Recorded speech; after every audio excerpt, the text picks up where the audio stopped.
Começa mais uma edição do JR 15 Minutos, o podcast da Record que aprofunda as notícias que mais mexem com a nossa vida. O número de fumantes voltou a crescer no Brasil. Dados do Ministério da Saúde indicam que entre 2023 e 2024, o aumento foi de 25%. Por ano, o país registra, em média, 174 mil mortes relacionadas ao cigarro. Você acha que começar a fumar aos 13 anos não faz diferença? Pense bem, o vício em nicotina pode surgir antes mesmo da juventude florescer. No Brasil, quase 20 milhões de pessoas se declaram fumantes. Mas o alerta mais grave vem do início dessa história. A dependência química em nicotina começa, em média, aos 12 anos e 9 meses de idade. Enquanto o cigarro tradicional perde força, uma nova ameaça avança, silenciosa e colorida. São os cigarros eletrônicos. Segundo o Ministério da Saúde, entre 2023 e 2024, o uso desses dispositivos entre adultos cresceu 24%, atingindo o maior índice desde o início da série histórica. Essa combinação, o início precoce e a popularização, acende um alerta da saúde pública. Por que o vício em nicotina já é tratado como uma doença pediátrica? Qual é o papel das escolas e dos consultórios médicos na prevenção? E o que está por trás da explosão no uso de cigarros eletrônicos? Vamos falar sobre o impacto precoce do tabagismo, os desafios da prevenção e os caminhos possíveis para enfrentar esse problema com o pediatra e coordenador de programas de prevenção em escolas e que comanda o ambulatório antitabagista do Hospital Universitário da Universidade de São Paulo, João Paulo Lotufo. Olá, doutor, seja bem-vindo. Obrigado, eu que agradeço a oportunidade. Prazer é nosso. Também participa dessa edição a repórter do Jornal da Record, Marcela Varasquim. Marcela, o cigarro eletrônico, mesmo proibido, ganhou popularidade e entre os jovens o uso disparou. O que está por trás desse aumento? Oi, Fara. Oi, doutor João. Olha, Fara, o que mais chama atenção é que esses dispositivos não são apenas uma nova moda. Eles chegaram com força entre adolescentes e até crianças. Os cigarros eletrônicos atraem pela aparência moderna, pela falta de cheiro e pelos sabores doces, mas escondem uma alta concentração de nicotina. E é com base nessas informações que eu faço uma pergunta para o doutor. Por que é tão difícil combater o uso de cigarros eletrônicos entre adolescentes, mesmo sendo um produto proibido no Brasil? Veja, eu perguntei para jovens numa escola por que os avós deles começaram a fumar. E eles foram falando, porque era chique, era sexy, era charmoso, tinha o glamour do cigarro, achavam que não viciava e não conheciam os problemas de saúde do cigarro. E eu perguntei para eles por que hoje os jovens usam cigarro eletrônico e maconha. Eles não souberam responder e eu respondi, porque é chique, sexy, tem o glamour, acham que não vicia e não conhecem os problemas de saúde. Percebe que a mesma coisa, o cigarro eletrônico representa a mesma coisa do que o cigarro tradicional representou para os nossos avós. Então o jovem de hoje precisa disso para passar da adolescência para a fase adulta. Ele precisa do álcool, precisa do cigarro e assim vai, como foi antigamente. E o marketing da indústria do tabaco, hoje, é o mesmo usado naquela época, é para atrair o jovem. E o jovem acaba se viciando muito rapidamente, porque a quantidade de nicotina que tem no cigarro eletrônico é muito maior do que no cigarro tradicional. Hoje, a média de início do consumo de nicotina é aos 12 anos e 9 meses. Isso é muito assustador. Ao final do ensino médio, cerca de 25% dos jovens já experimentaram ou fazem uso frequente do cigarro. Diante desse cenário, eu pergunto ao senhor, doutor João Paulo, o vício em nicotina pode ser considerado uma doença pediátrica? O que caracteriza essa dependência tão precoce? É pediátrico porque começa na... Veja, a hora que você fala em média 12 anos, nós já temos com 9, 10 anos gente experimentando cigarro. E é experimentando que você vai ficar dependente, não é? Então, a indústria coloca produtos no tabaco que eliminam a nicotina mais rapidamente e ela atinge o cérebro mais rapidamente. E por que nessa faixa etária é mais complicado? Porque o cérebro se desenvolve até os 21. Qualquer droga iniciada antes da formação do cérebro, a chance de dependência é maior. Então, você começa a beber, fumar com 12, 14 anos, o nível de dependência é muito alto. Você começa a fumar, beber depois dos 21, cai muito o nível de dependência. Então, é uma questão de formação do cérebro. Doutor Lotufo, quais são os fatores sociais, culturais e familiares que contribuem para esse início tão precoce? Existem falhas nas políticas públicas de proteção à infância ou o senhor acredita que é mais uma questão familiar mesmo? O vício começa dentro de casa. Das drogas lícitas, eles começam dentro de casa. Então, eu já tive hoje, por exemplo, até das drogas ilícitas começando dentro de casa. É o pai que fuma maconha com os amigos do filho porque ele acha que ele é um amigão da criançada, dos adolescentes, etc. Só que esse jovem, por exemplo, teve consequências graves em relação ao tabaco, a maconha usada com 15 anos. Por que eu estou falando da maconha? Porque no cigarro eletrônico você também coloca óleo da maconha e ali o prejuízo pulmonar acaba sendo muito maior. Então, existem drogas com prejuízos pulmonares importantes, que é o tabaco, tudo que é fumado, né? Mas, por exemplo, a maconha e o álcool, eles atacam o cérebro também. Então, a destruição de algumas células do cérebro leva o indivíduo à diminuição de memória, dificuldade de aprendizado. Agora, o cigarro eletrônico também atua a nível cerebral. E eu estou recebendo hoje jovens de 16, 17, às vezes até 15 anos, que estão percebendo que eles não conseguem parar de usar o cigarro eletrônico. Eles estão altamente dependentes, mais precocemente do que acontecia com o cigarro tradicional. E a chance de lesão é muito grande. Doutor João, nos consultórios pediátricos, a conversa sobre tabagismo já é uma realidade? Como os profissionais de saúde estão sendo capacitados para lidar com esse tipo de abordagem preventiva? É isso que eu tento colocar na Sociedade Brasileira de Pediatria, estimulando o pediatra a trabalhar o que nós chamamos de aconselhamento breve. Isso deve ser feito tanto pelo pediatra, como pelo médico, pelas famílias e pelas escolas. Eu fazer uma palestra numa escola, por exemplo, como eu vou fazer quarta-feira agora, isso tem uma eficácia quase zero. Agora, eu fazer um treinamento para os professores fazerem um programa de aconselhamento breve durante o ano, isso sim tem uma eficácia, percebe?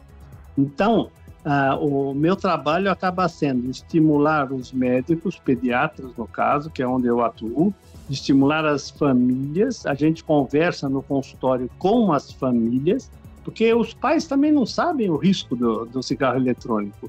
Muitos deles acham que é melhor usar cigarro eletrônico do que cigarro normal. Então, nós precisamos dar informações e o pessoal tem que trabalhar isso constantemente. Não pode ser uma conversa única, percebe? A Sociedade Brasileira de Pediatria alerta para o risco de o tabagismo levar a outros vícios como álcool. Doutor, como esse padrão de comportamento se desenvolve? Há um perfil mais vulnerável? Veja, as drogas caminham juntas, as drogas lícitas começam juntas. O álcool é um estímulo para o tabaco e vice-versa. Depois disso, se você fuma um cigarro, a chance de você experimentar uma maconha aumenta muito, aumenta 3 vezes. E aí, você chegando na maconha, você pode partir para outras drogas. Agora, todo mundo que se lesou não começou, por exemplo, usando crack, cocaína ou maconha. Começou nas drogas lícitas, que estão dentro de casa. Por isso a importância da família nessa prevenção. Você sabe que se os pais fumam, a prevalência de droga nos filhos é de 50%. Nas famílias onde os pais não fumam, cai para 2%. Então a família é importantíssima nessa prevenção.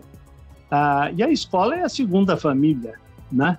Então, aí também entra a mesma coisa. Se eu tenho professores fumando na porta da escola, isso é um péssimo exemplo. Então, como é que você vai trabalhar a questão da droga se você usa, não é? Doutor, o Sistema Único de Saúde oferece programas de combate ao tabagismo. Eles têm alcançado resultados positivos na sua visão? E como melhorar o acesso e a adesão, principalmente entre os jovens e as populações mais vulneráveis a esses programas? Veja, existem os programas.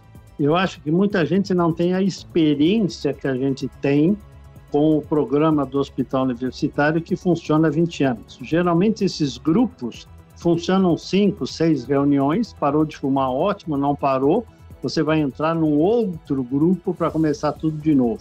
Nós temos um grupo constante, trabalhamos com mais pessoas, porque a procura é muito grande. Então, no meu grupo, eu tenho gente que já parou de fumar, gente que está começando o tratamento e gente que está no meio do caminho. Qual a importância disso? A troca de informação entre os pacientes. Quando ele chega num grupo de 30 pessoas, ele vê que tem lá 7 ou 8 que já pararam de fumar, ele percebe que é possível parar de fumar, percebe? E essa troca de informação é muito positiva. Por que esse pessoal que não está fumando mais ainda permanece no grupo? Porque a gente considera sucesso 1 ano sem cigarro. Então, existem muitas recaídas. Então, o indivíduo tem que se manter no grupo, recebendo informações e trabalhando a ideia de não ter recaída. Parar de fumar não é tão difícil, mas não voltar a fumar é mais difícil, percebe? Então, os grupos funcionam muito bem. A gente tem medicação antitabágica, que são o tratamento de reposição de nicotina através dos adesivos ou pastilhas. Isso é fornecido pelo Ministério da Saúde. Ajuda, mas não faz o indivíduo parar de fumar. Diminui a síndrome de abstinência de droga. Então, o indivíduo tem uma alta dose de nicotina no organismo. Quando você põe os adesivos, aquilo passa pela pele para a corrente sanguínea, vai para o cérebro pensa, puxa, já fumei. Então, você consegue diminuir a abstinência e diminuir a vontade de fumar. Então, é isso que a gente vai trabalhando. E a nossa experiência de sucesso gira em torno de 40% a 50%. Não é todo mundo que para de fumar, mas se você permanecer no grupo, você para de fumar. Às vezes demora um pouco para algumas pessoas, mas é muito positivo. Eu estou na minha sala aqui do ambulatório de pediatria, acabou de passar uma senhora, falou, doutor João Paulo, o senhor salvou a minha vida, porque eu parei de fumar há 15 anos. É muito gratificante isso para um médico que trabalha com isso há 20 anos, né? A gente pode imaginar. De acordo com o Ministério da Saúde e o Instituto Nacional de Câncer, o INCA, doutor João Paulo, para cada R$1 de lucro obtido pela indústria do cigarro, o Brasil gasta R$5 com doenças causadas pelo tabagismo. O que esse dado revela em termos de impacto econômico e social no nosso país? Esse dado revela que não há vontade política de se diminuir o consumo de drogas. Você veja que o cigarro eletrônico, por exemplo, é proibido no país.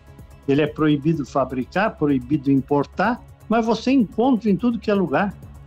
Você, em qualquer banca de jornal em Brasília, onde eu estava outro dia, você tem cigarro eletrônico. Aqui em São Paulo não é diferente. Então, existe uma pouca vontade política para a gente trabalhar essa questão. Nós conseguimos, através do advocacy, aprovar leis fortes em relação ao tabagismo. Por exemplo, aumentamos o preço do tabaco. Na época, era 2009, a lei proibido fumar em ambiente fechado foi um sucesso, porque havia punição exemplar para o dono do restaurante, por exemplo, que não cumprisse a legislação. Só que em relação ao cigarro eletrônico, não há. A Polícia Federal mostra que conseguiu pegar aí milhares de cigarros eletrônicos, etc., mas não é o suficiente. Não há punição para aquele que está vendendo. Infelizmente, isso precisa acontecer.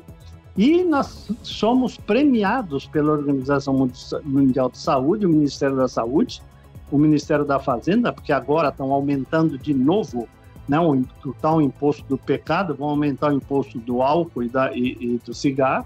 Isso é positivo, é a maneira mais rápida de diminuir o consumo.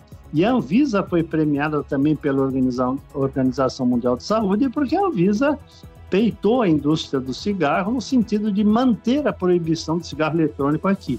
Eu, por exemplo, tive 15 dias na Itália agora, onde o cigarro eletrônico é permitido. É impressionante a quantidade de gente, de jovens que fumam cigarro eletrônico na rua. É impressionante. E a proibição aqui está segurando isso um pouco. Existe o comércio ilegal? Sim, mas nós não devemos aprovar, e a Anvisa peitou a indústria nesse sentido. Muito bem, termina agora a edição 1182 do podcast 15 Minutos. Eu quero agradecer a João Paulo Lotufo, pediatra e coordenador do ambulatório antitabagista do Hospital Universitário da Universidade de São Paulo. Dr. João Paulo Lotufo, muito obrigado pela sua participação, hein?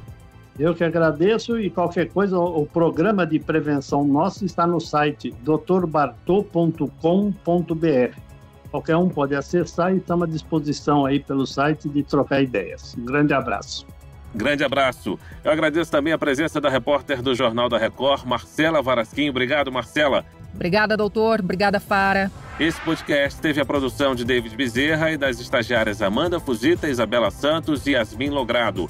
Sonoplastia de Diego Marcondes. Coordenação de conteúdo, Deni Almeida. Direção editorial, Tiago Contreira. Vice-presidente de jornalismo, Antônio Guerreiro. Você acompanha o JR 15 Minutos no r7.com, nas redes sociais do Jornal da Record e nas principais plataformas de streaming. Até o próximo episódio.